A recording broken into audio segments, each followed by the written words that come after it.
प्रश्न कुंडली विशेषज्ञ पंडित सुरेश पांडे जी। पंडित जी बहुत बहुत स्वागत है आपका। धन्यवाद।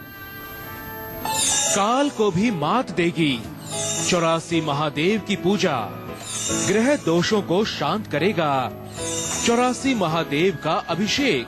जानिए 84 महादेव की महिमा पंडित सुरेश पांडे जी से। काल चक्र में आप लोग भी सोच रहे होंगे कि आखिर ये 84 महादेव है क्या। महाकाल की नगरी उज्जैन में 84 महादेव स्थित है और इनके अभिषेक और पूजन से कई गुना फल आपको मिलता है। इसीलिए आज कालचक्र में पंडित सुरेश पांडे जी आपको 84 महादेव में से 9 महादेव के बारे में बताएंगे जो आपकी कुंडली में बैठे नवग्रहों को मजबूत करेंगे। तो बने रहिए पूरा 1 घंटा हमारे साथ और हमारे आज के खास प्रोग्राम को जरूर देखिए, क्योंकि बहुत ही खास और दिलचस्प जानकारी आपको पंडित जी पूरा 1 घंटा विस्तार से देंगे। इसके अलावा आज के कालचक्र में आपके लिए और क्या क्या खास है, आइए आपको बताते हैं। 84 महादेव में से किस महादेव की पूजा आपको सूर्य संग पितरों की कृपा दिलाएगी। 84 महादेव में से किस महादेव की पूजा करने से आपको राहु केतु और शनि की कृपा मिलेगी। इसके साथ ही 84 महादेव में से किस महादेव की पूजा आपको जिंदगी का हर सुख देगी, इसके बारे में भी आपको पंडित जी बताएंगे। और इसके साथ ही आज किस समय आपको अपने सबसे जरूरी काम करने हैं, गुड लक मुहूर्त में हम आपको बताएंगे। नौकरी मिलने के बाद अगर आपको प्रमोशन के लिए लंबा इंतजार करना पड़ रहा है तो हमारे आज के सक्सेस मंत्र पर जरूर गौर फरमाइएगा। आपके घर में अगर बिजली के उपकरण बार बार खराब होते रहते हैं तो इस समस्या के लिए आप हमारे आज के वास्तु टिप को देखना बिल्कुल मत भूलिएगा और पंडित जी जो आपको बताएंगे उसको साथ ही साथ नोट डाउन भी आप लोग जरूर कीजिएगा। और अगर इन तमाम चीजों के अलावा आपके मन में कोई सवाल भी है तो आप निश्चिंत होकर हमें कॉल भी कर सकते हैं। हमारे नंबर्स हैं 0120-460-2503 और 0120-460-2504। तो पंडित जी के साथ हम आज की खास चर्चा की शुरुआत करें उससे पहले पंडित जी आपको आज का शुभ मुहूर्त बताएंगे।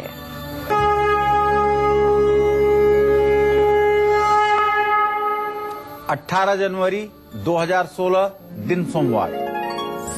आज पौष शुक्ल पक्ष की 9वीं तिथि है, दोपहर 2:05 तक। इसके बाद 10वीं तिथि शुरू हो जाएगी। भरणी नक्षत्र रात 10:48 तक रहेगा। इसके बाद कृतिका नक्षत्र प्रारंभ हो जाएगा।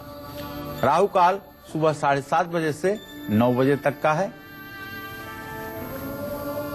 चलिए पंडित जी ने आपको आज का शुभ मुहूर्त तो बता दिया, अब हम आज की खास चर्चा की शुरुआत कर लेते हैं और सबसे पहले जानते हैं उज्जैन में स्थित 84 महादेव का शास्त्रों में आखिर क्या महत्व है, शास्त्रों में क्या कुछ कहा गया है और इसके साथ ही 84 महादेव में किस महादेव की पूजा अर्चना और अभिषेक करने से कुंडली में बैठा सूर्य मजबूत होगा और इसके साथ ही पितरों की कृपा भी आपको मिलेगी। कैसे आपको पूजा करनी है और उसके साथ ही क्या कुछ खास करना है आपको पंडित जी बताएंगे। जी पंडित जी बताइए। शिवलिंग की पूजा का विधान हमारे सनातन संस्कृति में जब से सृष्टि की रचना हुई है तब से लेकर के आज तक है। मर्यादा पुरुषोत्तम भगवान श्री राम ने लंका पर चढ़ाई के पहले समुद्र के किनारे जिस शिवलिंग की स्थापना की थी उस शिवलिंग का नाम आज भी रामेश्वरम है। लिंग थापि विधिवत कर पूजा, शिव समान मोहि प्रिय नहीं दूजा। शिवलिंग की पूजा करने से जहां मनोकामना पूर्ण होती है वहीं जन्म जन्मांतर के पाप भी नष्ट होते हैं। इसी तरह से महाकाल की नगरी उज्जैन में स्कंद पुराण में एक वर्णन आता है कि मनुष्य 84 लाख योनियों में भ्रमण करते हुए मानव योनि में आता है और मानव योनि में आने के बाद 84 लाख योनियों के भ्रमण में उससे जो भी दोष हुआ है उन 84 महादेव के दर्शन से सारे दोषों का निराकरण होता है। ऐसा कहा जाता है कि प्रलय होने पर 84 महादेव ही बचते हैं अर्थात अचल रहते हैं। उज्जैन में स्थित 84 महादेवों में से 9 महादेव ऐसे हैं जो नवग्रहों के बुरे प्रभावों को भी शांत करते हैं। वो मैं आज आपको बताने जा रहा हूं। यदि आपको उज्जैन महाकाल की नगरी में जाने का सौभाग्य प्राप्त हो तो आप भी वहां जाकर के अपने जीवन को धन्य बना सकते हैं। जिन लोगों की जन्म कुंडली में सूर्य ग्रह की स्थिति कमजोर हो, सूर्य अपनी नीच राशि तुला राशि में हो या नीचांशक में हो, तुला राशि के 10 डिग्री पर हो और सारे राजयोगों को भंग कर रहा हो, आप राजकुल में भी पैदा होकर के दरिद्र के समान जीवन जीने के लिए विवश हो गए हों, तो अब घबराइए नहीं। आपको मैं एक अचूक और ब्रह्मास्त्र उपाय बताता हूं जो कहीं आपको दूसरी जगह लिखा हुआ नहीं मिलेगा। सूर्य ग्रह को ठीक करने के लिए 84 महादेवों में से आप उज्जैन जाकर के जो 76वें नंबर के महादेव हैं, जिनका नाम है अरुणेश्वर महादेव, उनका आप विधिवत 1650 दर्शन पूजन कीजिए और उनका अभिषेक करिए। रुद्राष्टाध्यायी के एकादशनी पाठ से उनका यदि आप रुद्राभिषेक करते हैं तो निश्चित रूप से आपकी मनोकामना पूरी होगी। सावन का महीना हो, शुक्ल पक्ष की सप्तमी तिथि हो, उस दिन अगर अरुणेश्वर महादेव की पूजा और अभिषेक का आयोजन किया जाए तो निश्चित रूप से मनोकामना की पूर्ति होती है, अभिष्ट फल की प्राप्ति होती है। तो ध्यान दीजिएगा, सावन का महीना, सप्तमी तिथि, ये आवश्यक है। अरुणेश्वर महादेव के दर्शन करने मात्र से पितरों को मोक्ष की प्राप्ति होती है। इनकी पूजा के बाद गेहूं, गुड़, लाल फूल और लाल चंदन का दान जरूर करना चाहिए। जय मां विंध्यवासिनी। उज्जैन के 84 महादेव में से किस महादेव की पूजा अर्चना करने से चंद्रमा ग्रह का दोष समाप्त होता है, ये भी मैं आपको बताऊंगा। अब से थोड़ी देर में आप थोड़ा सा इंतजार करिए और आज के कार्यक्रम को गंभीरता से लेने की कोशिश कीजिए, क्योंकि जब भी कभी आपको समय उज्जैन जाने का मिले, भगवान शिव का बुलावा आए, जब भी कभी भाग्योदय हो और महाकाल की नगरी में आप जाएं तो 84 महादेव मंदिर जाना ना भूलें। चलिए अब हम आज के राशिफल की शुरुआत करेंगे और बात करेंगे मेष राशि के जातकों की। इनका आज का पूरा दिन कैसा व्यतीत होगा, आइए जानते हैं।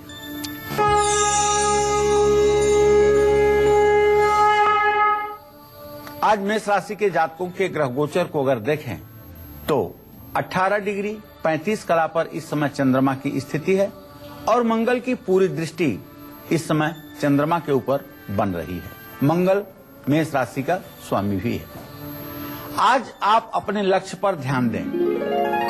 अगर आज अपने टारगेट को आप स्मरण रखेंगे तभी आप कामयाब हो पाएंगे, तभी आपको सफलता मिलेगी। और आज आपको मित्रों का भी सहयोग मिलेगा और अगर आज यात्रा करते हैं तो निश्चित रूप से आपकी यात्रा लाभकारी होगी। गाय को गेहूं और गुड़ खिलाएं, हनुमान जी की पूजा करें, सुंदरकांड का पाठ करें।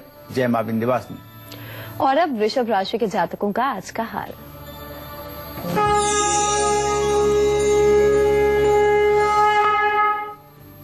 वृषभ राशि के जातकों को बताना चाहूंगा कि काम में आ रही आपकी रुकावटें दूर होंगी, साथ ही आपके काम में और भी आपका उत्साह वर्धन होगा। सेहत आपकी अच्छी रहेगी, चिंता करने की कोई बात नहीं। ओम सुं शुक्राय नमः का आपको जप करना चाहिए। दुर्गा जी की विधिवत पूजा अर्चना करनी चाहिए और कन्याओं को भोजन कराना चाहिए। जय मां विंध्यवासिनी। तो मजबूत चंद्रमा आपको सुख, यश, कीर्ति और मान सम्मान दे, इसके लिए उज्जैन के 84 महादेवों में से किस महादेव की पूजा आराधना आपको जरूर करनी चाहिए और कैसे आपको पूजा करनी है, आपको पंडित जी बताएंगे। जी पंडित जी बताइए। दधिशंखम तुषाराभम क्षीरोदारणौ संभवम नमामि शशिनम सोमम शंभो मुकुट धारणम। भगवान शिव के मस्तिष्क पर विराजमान ये चंद्रमा आपके जीवन में मंगलमय वातावरण उत्पन्न करे। तो इसके लिए जिन लोगों की जन्म कुंडली में चंद्रमा कमजोर है, वृश्चिक राशि में है या 2 पापक ग्रहों के बीच में है, उनको उज्जैन के 84 महादेवों में से 26वें नंबर के श्री सोमेश्वर महादेव का पूजन करना चाहिए। इनकी पूजा से यश और सुख की प्राप्ति होती है। सोमेश्वर महादेव की पूजा करने वाला व्यक्ति अगर चाहे जितने बड़े कलंक और अभियोग में फंसा हुआ है, उससे भी उसको मुक्ति मिलती है और अंत में मोक्ष की प्राप्ति होती है। शुक्ल पक्ष की द्वितीया तिथि, प्रदोष या पूर्णिमा को सोमेश्वर महादेव का पूजन और अभिषेक करने से चंद्रमा ग्रह का दोष निवृत्त होता है। सोमेश्वर महादेव का कच्चे दूध से अभिषेक जरूर करना चाहिए। इनकी पूजा के बाद चांदी, मोती की माला, बजने वाला शंख, चावल, मिश्री और कपूर का दान किसी वेद पाठी कर्मकांडी ब्राह्मण को जरूर करना चाहिए। इससे कलंक लगने की कभी जीवन में संभावना नहीं रहती है, यश कीर्ति का विस्तार होता है। और आज का पूरा दिन कैसा व्यतीत होगा मिथुन राशि वालों का, आइए जानते हैं।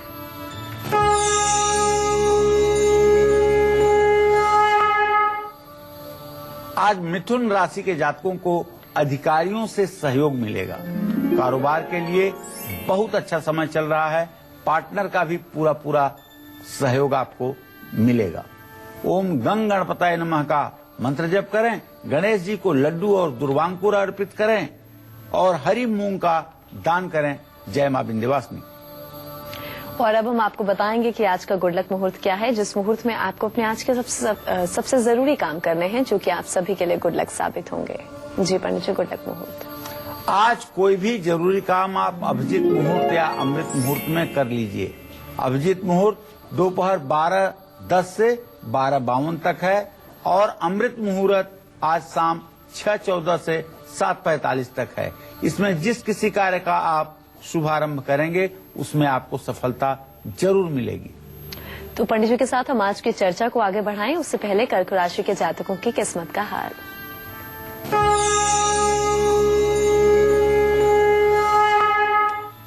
कर्क राशि का स्वामी चंद्रमा इस समय मेष राशि पर 18 अंश 35 कला पर विराजमान है। इसका मतलब ये हुआ कि काम करने का तरीका आपका सुधरेगा। आजीविका भाव में चंद्रमा की स्थिति इस बात का संकेत कर रही है कि आप जो भी व्यवसाय करते हैं, जो भी काम करते हैं, उसमें काफी कुछ आप सुधार करेंगे और कामकाज की समस्याएं भी सुलझेंगी। आर्थिक स्थिति में मजबूती आएगी। आपको चाहिए कि आज बजने वाला शंख किसी धर्म स्थान में दान करें। ओम नमः शिवाय का जप करें। मोती दाहिने हाथ की सबसे छोटी उंगली में धारण करें। जय मां विंध्यवासिनी। जिन लोगों की कुंडली में गुरु ग्रह अशुभ प्रभाव दे रहा है या यूं कहें कि गुरु ग्रह कमजोर है, उनको उज्जैन के 84 महादेव में से किस महादेव की पूजा आराधना करनी है और कैसे करनी है, आइए पंडित जी से हम जानते हैं। देखिए, जिन लोगों की जन्म कुंडली में बृहस्पति मकर राशि में है या बृहस्पति के ऊपर शनि की दृष्टि है या राहु की दृष्टि है, बृहस्पति अतिशत्रुग्रही है और अशुभ प्रभाव दे रहा है या मृत अवस्था में है, तो उज्जैन के 84 महादेवों में से 58वें नंबर के जो प्रयागेश्वर महादेव हैं, उनका दर्शन पूजन अभिषेक जरूर करना चाहिए। इनका दर्शन और पूजन करने से पूर्व जन्म के पापों का नाश होता है और जीवन में सुख मिलता है, स्वर्ग की प्राप्ति होती है।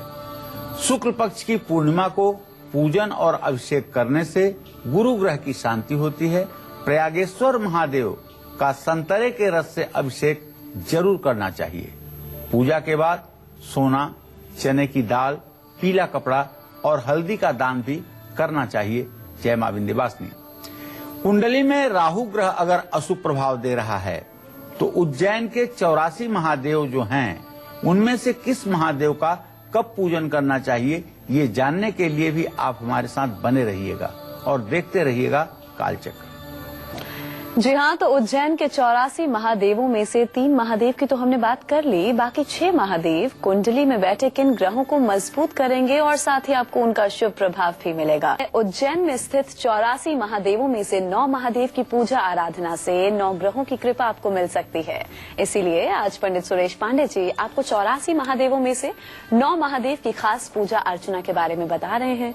अपनी चर्चा को आगे बढ़ाते हुए बात करेंगे उन लोगों की जिनकी कुंडली में राहु ग्रह अशुभ प्रभाव दे रहा है या फिर कमजोर है, उन लोगों को उज्जैन के 84 महादेव में से किस महादेव की पूजा जरूर करनी है और कैसे करनी है, कब करनी है, पंडित जी आपको बताएंगे। जी। अर्धकाय महावीर्य चंद्रादित्य विमर्दनम सिंहिका गर्भ संभूतम तम राहुम प्रणमाम्यहम। राहु ऐश्वर्य का ग्रह है। राहु अगर कुंडली में अच्छा हो जाए तो आप ही उद्योगपति हैं, आप ही धनवान हैं, आप ही श्रीमान हैं। लेकिन राहु यदि आपकी जन्म कुंडली में खराब है, राहु की स्थिति यदि आपकी कुंडली के धनु राशि में है, भाग्य स्थान में है, तो दुनिया के जितने दुर्गुण हो सकते हैं सब आपके अंदर विराजमान रहेंगे और जितना अशुभ हो सकता है आपके जीवन में होगा। इस बुरी परिस्थिति से निकलने के लिए आपको, इस अशुभ प्रभाव को दूर करने के लिए आपको एक बार महाकाल के दरबार में उज्जैन जरूर जाना चाहिए और वहां जाकर के महाकाल की पूजा के पश्चात 84 महादेव जो मंदिर है उसमें 10वें नंबर के जो महादेव हैं करकोटेश्वर महादेव, उनका पूजन और अभिषेक आपको करना चाहिए। किसी वेद पाठी ब्राह्मण से एकादशनी रुद्राभिषेक करवाते हुए उनका अभिषेक करना चाहिए। उन महादेव की पूजा उपासना करने से राहु और केतु के संयुक्त प्रभाव, जो अशुभ प्रभाव हैं, वो समाप्त होते हैं। करकोटेश्वर महादेव के दर्शन और पूजन से वंश वृद्धि भी होती है। जिन लोगों की जन्म कुंडली में राहु पंचम भाव में मेष या वृश्चिक राशि का है, सर्प श्राप से संतान की हानि हो रही है, ऐसे लोगों को वहां सोने का नाग चढ़ाने से भी वंश वृद्धि होती है। किसी महीने की पंचमी तिथि हो या चतुर्थी तिथि हो या रविवार और सावन का महीना हो तो इनका दर्शन करने से विशेष लाभ मिलता है। इनकी पूजा करने से राहु ग्रह तो शांत होता ही है, साथ ही धन वैभव भी आपके जीवन में आ जाता है। करकोटेश्वर महादेव का रुद्राभिषेक करना चाहिए। पूजा के बाद कंबल, तिल, नारियल और 7 अनाज का दान किसी जरूरतमंद व्यक्ति को अवश्य करना चाहिए। इससे आपका भाग्योदय होगा, इसमें कोई संदेह नहीं है। नौकरी मिलने के बाद भी प्रमोशन के लिए अगर आपको लंबा इंतजार करना पड़ रहा है, मेहनत करने के बाद भी आपका अप्रेजल सही ढंग से नहीं हो रहा है, आपके साथ पक्षपात हो रहा है, तो आज का हमारा जो कार्यक्रम है, इसमें जो हम सक्सेस मंत्र बताने वाले हैं, उसे आप जरूर देखिएगा। शायद यह उपाय आपके लिए रामबाण सिद्ध होगा। चलिए अब हम राशिफल में आगे बढ़ेंगे और बात करेंगे सिंह राशि के जातकों की। आज के दिन को मंगलमय बनाने के लिए इन्हें क्या खास करना है और किन बातों का खास ध्यान भी रखना है, आइए जानते हैं।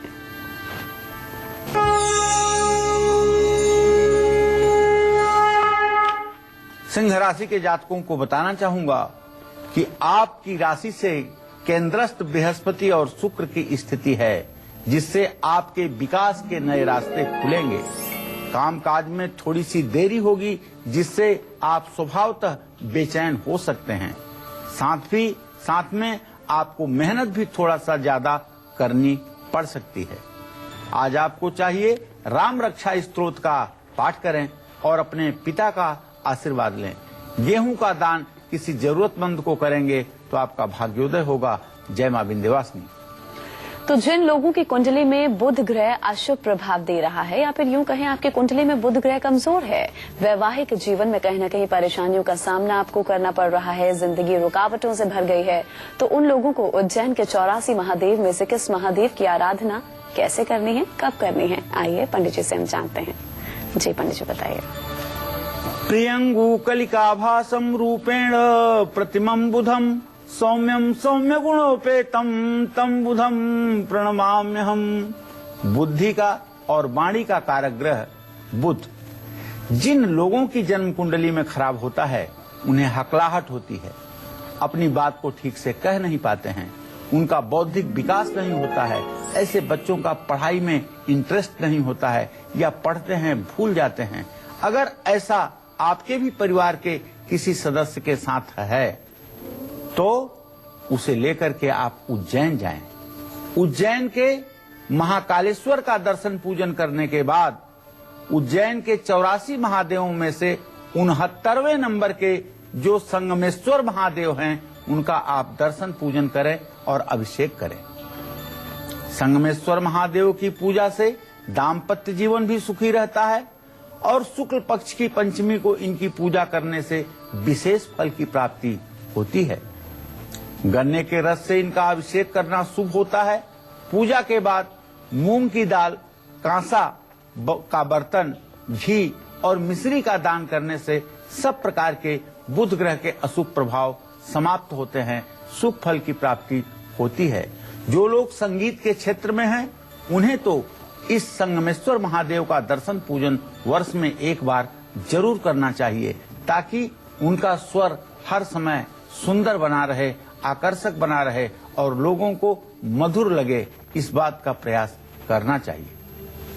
वहीं आज के दिन को सुखद और सफल बनाने के लिए कन्या राशि के जातकों को क्या खास करना होगा और किन बातों का खास ध्यान भी रखना होगा, इनकी किस्मत के सितारे क्या कहते हैं, आइए आपको बताते हैं।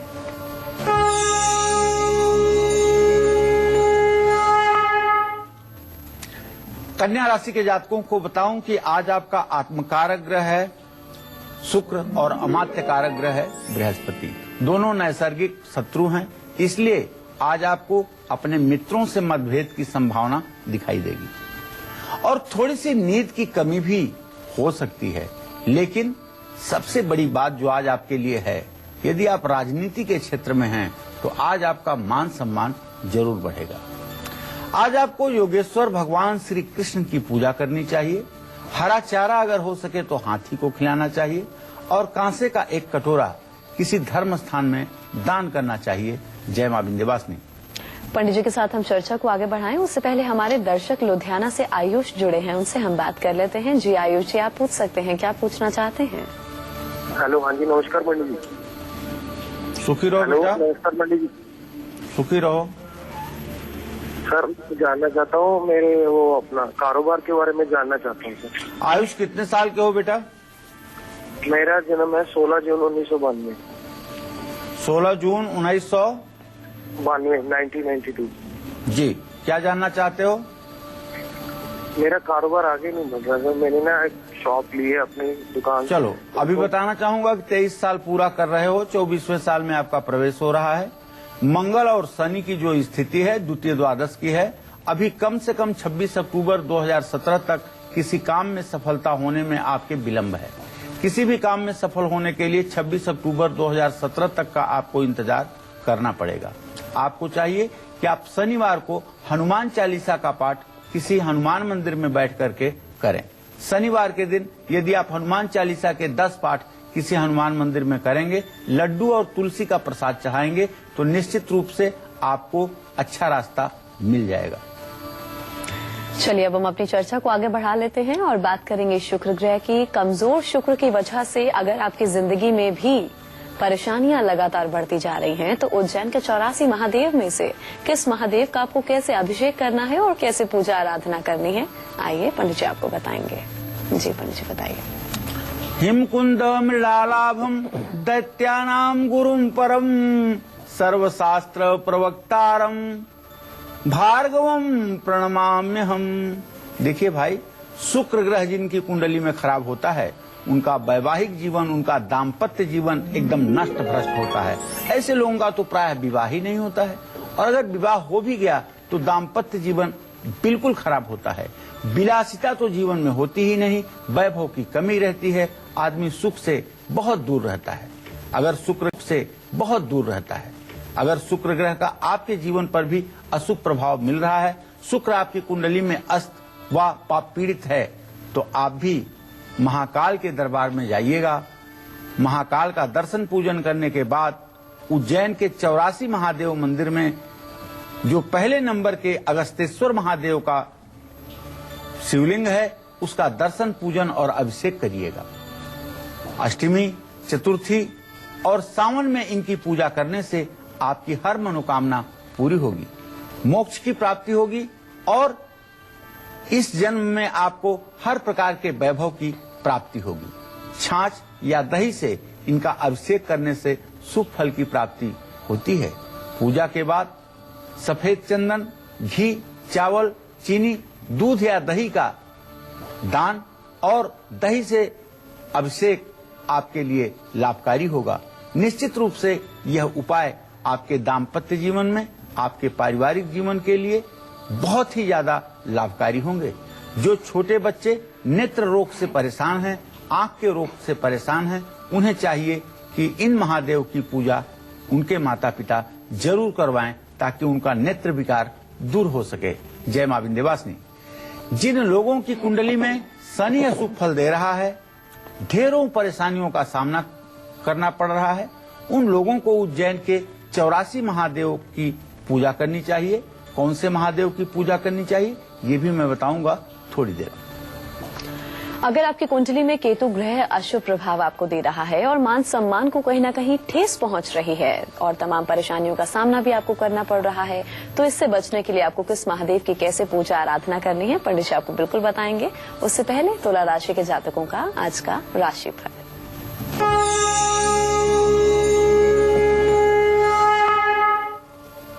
आज तुला राशि के जातकों का जो ग्रह गोचर है, मंगल की जो राशि में आपकी स्थिति है, चंद्रमा की जो दृष्टि है और जो आपके धर्म स्थान का स्वामी है बुध, उसकी भी तृतीय एकादश इस साल की जो स्थिति है, उससे आपकी धार्मिक कार्यों में रुचि बढ़ेगी और व्यावसायिक कोई नया काम आप शुरू कर सकते हैं। सरकारी काम में भी आपके तेजी आएगी। आपको चाहिए मां महालक्ष्मी की पूजा करें, घी का दान करें और ओम श्रीम श्रीये नमः का मंत्र जप करें। जय मां विंध्यवासिनी। तो कुंडली में केतु ग्रह अगर आपको अशुभ फल दे रहा है, मान सम्मान को नुकसान पहुंचा रहा है, उन लोगों को उज्जैन के 84 महादेव में से किस महादेव की पूजा कैसे और कब करनी है आपको पंडित जी बताएंगे। जी पंडित जी। देखिए, मैं बताना चाहूंगा कि जिन लोगों की जन्म कुंडली में केतु ग्रह पलाश पुष्प संकासम तारका ग्रह मस्तकम रौद्र रौद्रात्मकम घोरम तम केतुम प्रणमाम्यहम, जिन लोगों की जन्म कुंडली में केतु ग्रह अशुभ प्रभाव दे रहा है या केतु जिनकी कुंडली में पंचम भाव में या अष्टम भाव में बैठ करके अशुभ फल दे रहा है, संतान की प्राप्ति नहीं होने दे रहा है या पिता की अकाल मृत्यु होने की संभावना बढ़ गई है या आपके पिता कम उम्र में मृत्यु को प्राप्त हो चुके हैं, तो ऐसे में आपके उज्जैन के 84 महादेवों में से 22वें नंबर के महादेव जो करकटेश्वर महादेव हैं, उनका दर्शन पूजन और अभिषेक करना चाहिए। इनकी पूजा करने से योनि दोष दूर होता है और शिवलोक की प्राप्ति होती है। अष्टमी, चतुर्थी और सावन में दर्शन करने से विशेष फल मिलता है। इनकी पूजा के बाद कंबल, तिल और नारियल का दान करना चाहिए। इससे केतु ग्रह का अशुभ प्रभाव आपके जीवन पर से समाप्त होता है। और जानते हैं, केतु जब 12वें भाव में होता है या आत्मकारकान से 12वें भाव में होता है तो मोक्ष की प्राप्ति भी होती है। केतु मोक्ष भी दिलाता है, तो यह उपासना आपके मोक्ष प्राप्ति में भी सहायक हो सकती है। वृश्चिक राशि के जातकों को उनका आज का हाल बताएं। उससे पहले कटिहार से हमारे दर्शक नित्यानंद जी जुड़े हैं, उनसे हम बात कर लेते हैं। जी, अपनी उम्र बताएं। हेलो जी, मेरे बेटे का नाम है आनंद सत्य प्रकाश जी जी। जन्म 16 अगस्त 1986। जी, क्या जानना चाहते हैं? इनके विषय में जानना चाहता हूँ कि इनको सर्विस मिलेगी या नहीं मिलेगी, कब मिलेगी, उनके भविष्य के विषय में। देखिए, आपके पुत्र भाव का स्वामी है बृहस्पति, उससे आजीविका भाव का स्वामी है बुध। बुध और बृहस्पति की पंचम नवम स्थिति जरूर है, लेकिन मंगल का बणव योग है। मंगल तुला राशि में बैठा हुआ है, जो सिंह राशि और धनु राशि के बीच मध्य में है और 13 डिग्री 46 कला पर है, जो इस बात का संकेत कर रहा है कि अभी निकट भविष्य में आपके पुत्र की नौकरी का कोई योग दूर दूर तक बनता हुआ दिखाई नहीं दे रहा है। आपके बेटे को चाहिए कि कहीं प्राइवेट सेक्टर में अपने लिए प्रयास करें और घर से उत्तर दिशा की यात्रा करें, जो इनके लिए लाभकारी होगा और इनकी आजीविका का स्रोत का निर्माण करेगा। चलिए अब हम राशिफल के सिलसिले को आगे बढ़ाएंगे और बात करेंगे वृश्चिक राशि के जातकों के। इनका आज का पूरा दिन कैसा व्यतीत होगा, आइए जानते हैं।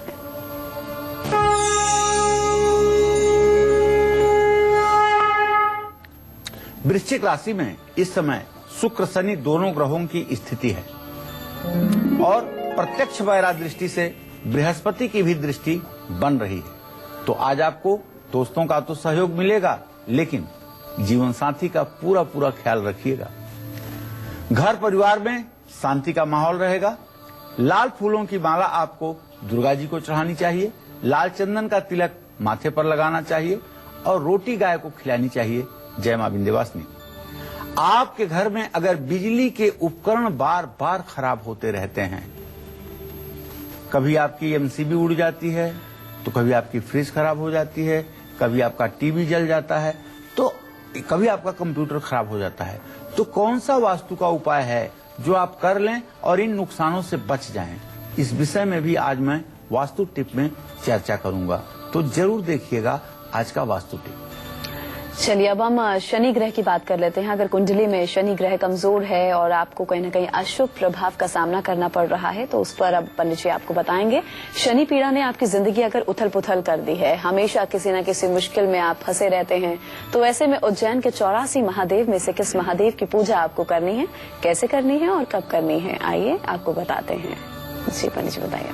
नीलांजन समाभासम रविपुत्रम यमाग्रजम छाया मार्तंड संभूतम तम नमामि शनैश्चरम। शनिदेव का नाम सुनते ही आधे लोग तो कांप जाते हैं।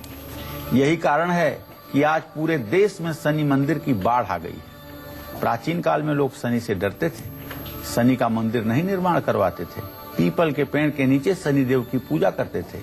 पौराणिक कथा है कि शनि की दृष्टि से गणेश जी का भी गर्दन अलग हो गया था। शनि की दृष्टि जहाँ पड़ती है वहाँ सब कुछ सर्वस्व नष्ट हो जाता है।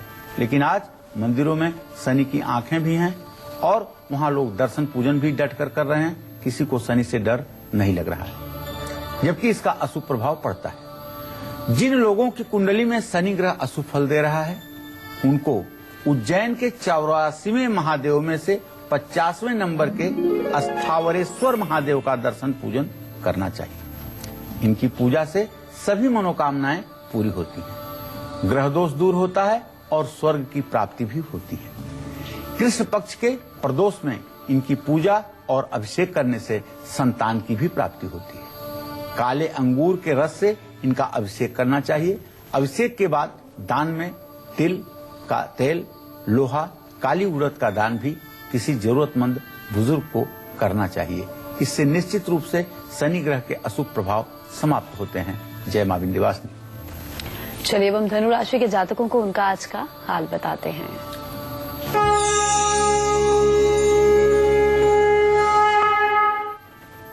धनु राशि के जातकों को बताऊं कि आज आपके कार्य क्षेत्र में थोड़ी सी कमी आएगी।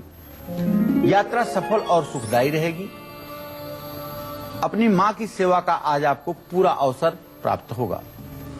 ओम ब्रिंग बृहस्पताय नमः का आपको मंत्र जप करना चाहिए और केले के पेड़ में जल चढ़ाना चाहिए। केसर का तिलक अपने माथे पर लगाना चाहिए। जय मां विंध्यवासिनी। उज्जैन के 84 महादेव में से किस महादेव का कैसे अभिषेक और पूजा कुंडली में बैठे कमजोर मंगल को भी मजबूत कर सकती है, आपको पंडित जी बताएंगे। जी पंडित जी, किस महादेव की कैसे पूजा आराधना करनी है? अगर मंगल ग्रह के, मांगलिक ग्रह के बुरे प्रभाव को दूर करने के लिए आपने सारे नुस्खे आजमा लिए हैं और कोई नुस्खा आपके काम नहीं आ रहा है और मंगल का बुरा प्रभाव निरंतर आपके जीवन पर पड़ रहा है, आपका भाई आपका दुश्मन बन गया है, आपका वैवाहिक जीवन खराब हो गया है, तो आप उज्जैन महाकाल की पवित्र नगरी पर पहुंच करके महाकाल के दर्शन पूजन के बाद 84 महादेव मंदिर में 48वें नंबर के जो अंगारेश्वर महादेव हैं उनका दर्शन पूजन करिएगा और अभिषेक करिएगा। अंगारेश्वर महादेव की जो लोग पूजा करते हैं वो धन, संतान और भातृ सुख से सुखी होते हैं, संसार के सभी सुखों का भोग करते हैं और परम गति को प्राप्त करते हैं। कृष्ण पक्ष की चतुर्थी तिथि या सावन मास में इनकी पूजा से मंगल ग्रह की शांति होती है। अनार के रस से इनका अभिषेक करना चाहिए। इनकी पूजा के बाद तांबा, गुड़, गेहूं, मसूर की दाल और लाल चंदन का दान भी करना चाहिए। इससे निश्चित रूप से मंगल ग्रह के कुपित प्रभाव से मुक्ति मिलती है। तो आज के सक्सेस मंत्र और वास्तु टिप के साथ पंडित जी से हम जानेंगे मकर, कुंभ और मीन राशि वालों को अपने दिन को सफल बनाने का अचूक और असरदार उपाय। चलिए अब जल्दी से हम पंडित जी से जानते हैं कि आज का सक्सेस मंत्र क्या है। जी पंडित जी। देखिए, अगर अच्छी नौकरी नहीं मिल पा रही है या नौकरी मिलने के बाद प्रमोशन के लिए लंबा इंतजार करना पड़ रहा है, तो हर रोज राम दरबार की पूजा जरूर करिए और राम चालीसा और हनुमान चालीसा का पाठ जरूर करिए। गुरुवार को किसी मंदिर में 40 राम चालीसा और 40 हनुमान चालीसा की किताबें दान करें। यह उपाय निश्चित रूप से आपको प्रमोशन दिलाएगा। तो आज का सक्सेस मंत्र आपको पंडित जी ने बताया। पंडित जी आपको आज का खास वास्तु टिप बताएंगे। जी पंडित जी, वास्तु उपाय।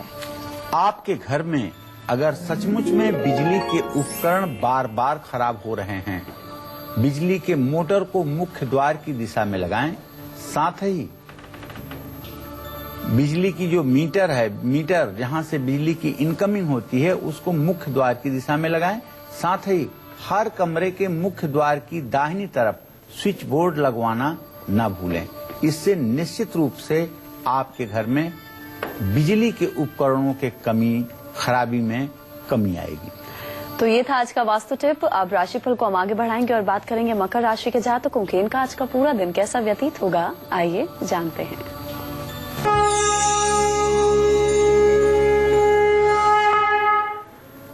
आज मकर राशि के जातकों का आत्मविश्वास बढ़ेगा, जिससे सफलता मिलेगी। आज खान पान भी आपका अच्छा रहेगा। दोस्तों का पूरा सहयोग आज आपके जीवन में बना रहेगा। ओम संग सनश्चराय नमः का मंत्र जप करें। नशा को पूरी तरह से त्याग दें। भगवान शिव की उपासना करें। जय मां विंध्यवासिनी। वहीं आज के दिन को विशेष बनाने के लिए कुंभ राशि के जातकों को क्या खास करना है और किन बातों का खास ध्यान भी रखना है, आइए जानते हैं।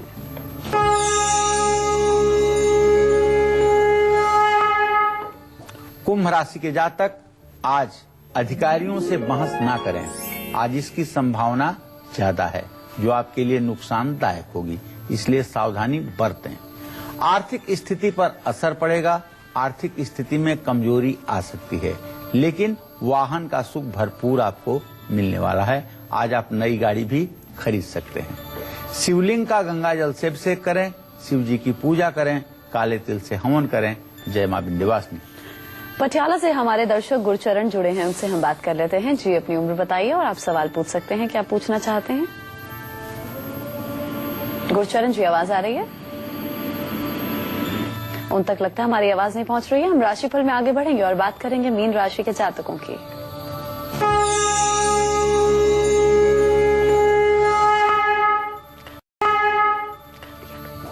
मीन राशि के जातक आज आमदनी से ज्यादा खर्च करेंगे, इसलिए मन बेचैन रह सकता है। साथ ही आज आपको अपने गुस्से पर भी काबू रखना चाहिए, नहीं तो परेशानी बढ़ सकती है। ओम विष्णवे नमः का जप करें। भगवान श्री हरि विष्णु की पूजा करें और चने की दाल का दान करें। जय मां विंध्यवासिनी। चलिए, तो अब हम उम्मीद करते हैं कि आज का विषय आप सभी को पसंद आया होगा। बहुत बहुत शुक्रिया आपका पंडित जी इस खास जानकारी के लिए। कल फिर एक नए विषय और आपकी परेशानियों को दूर करने के लिए ढेरों उपाय हम लेकर आएंगे पंडित सुरेश पांडे जी के साथ। तब तक के लिए आज के लिए बस इतना ही। कालचक्र की पूरी टीम को दीजिए इजाजत। नमस्कार।